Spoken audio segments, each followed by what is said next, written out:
give Georgia Tech a lot of credit. I thought they made some plays down the stretch that obviously we didn't.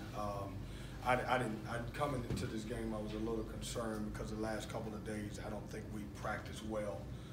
In particular, we hadn't shot the ball well, and so I told the assistant coaches coming in, I was a little nervous about the game because I don't think our guys had practiced well. We didn't do a great job in practice guarding stuff, and we had to go over it several times, and it's unfortunate because we had a great opportunity here, and you know, we came up a little short, so now we got to figure out, obviously, get ready to go on the road and try to play against Boston College at their place. So, questions?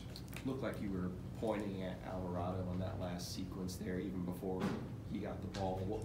What did you tell your crew before that timeout there? Yeah, we were in man-to-man, and we wanted to. It was 6 seconds to go. We wanted to obviously try to keep the ball in front of us, and you know, obviously it's hard. We didn't want to foul him because we knew he's a good free throw shooter and make, you know, the fouls down the stretch. We wanted to try to make him catch it that way, and he got a running start and was able to push the ball.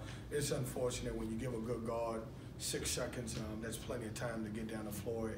On the other side of it, you know, we had the advantage when it happened for us at Clemson, and you know, give him credit. I thought he did a great job, got the ball up the floor and made a play. But you know, the player made a play.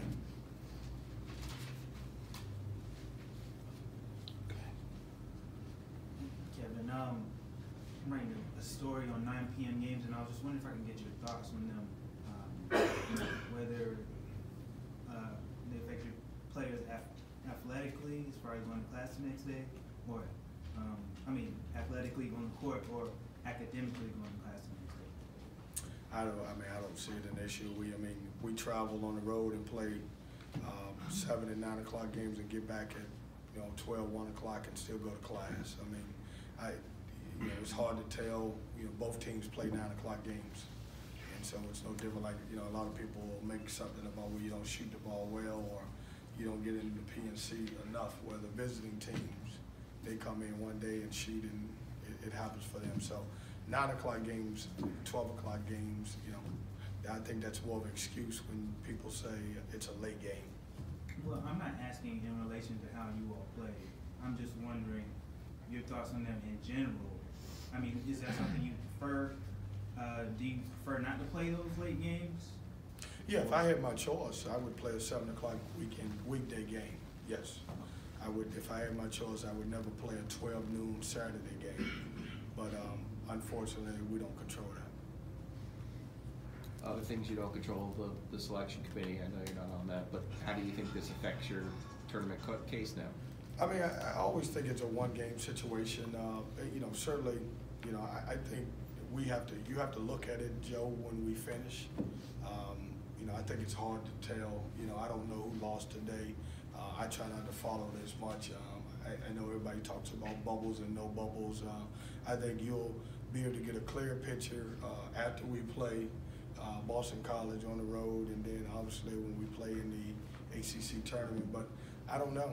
I really don't know. I don't know what I don't know. I don't think anybody knows because of the new system of the net. So it could go totally different than any selection that's ever happened before.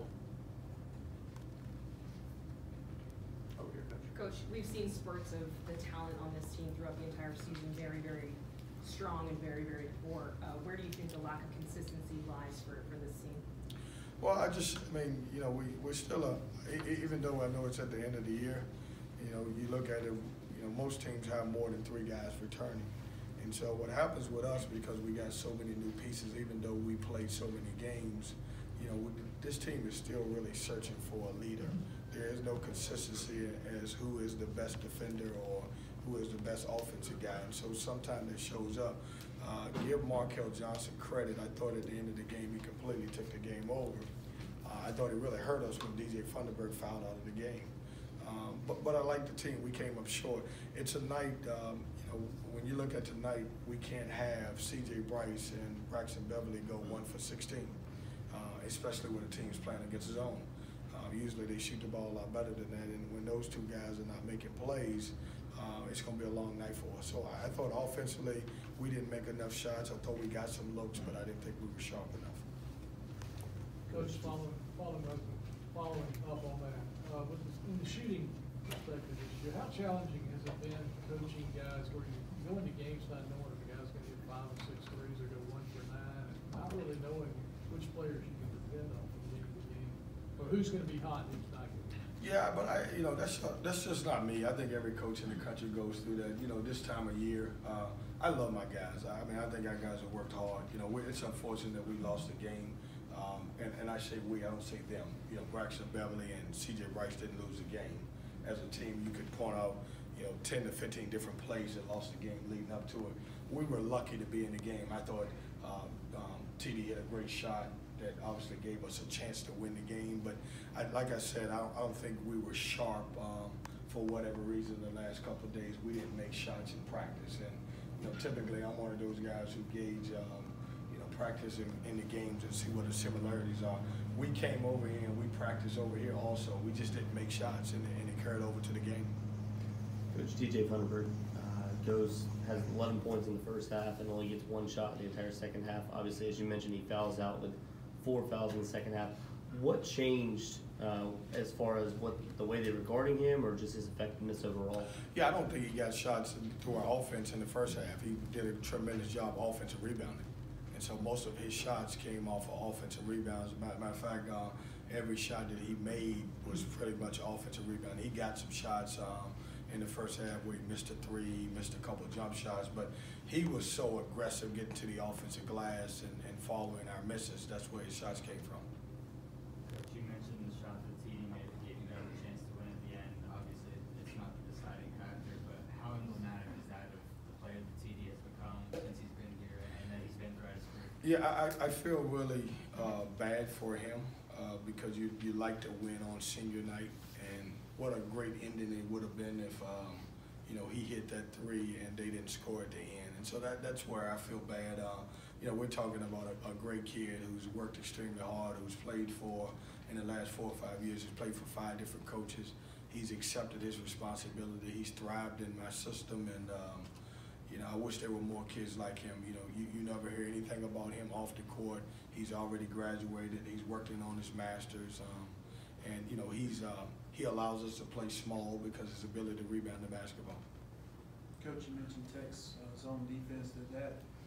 How was it? Did that push you guys out to shoot more 3-point attempts than maybe you were? Yeah, I thought it was effective because I thought we settled for some threes instead of driving it. We knew coming in that you would be able to get some shots from the corner, in the short corner, and we got those shots. We just didn't make them. I thought some of the guys that I needed to drive the ball a little bit more, they settled for 3-point shots. Thanks, Coach.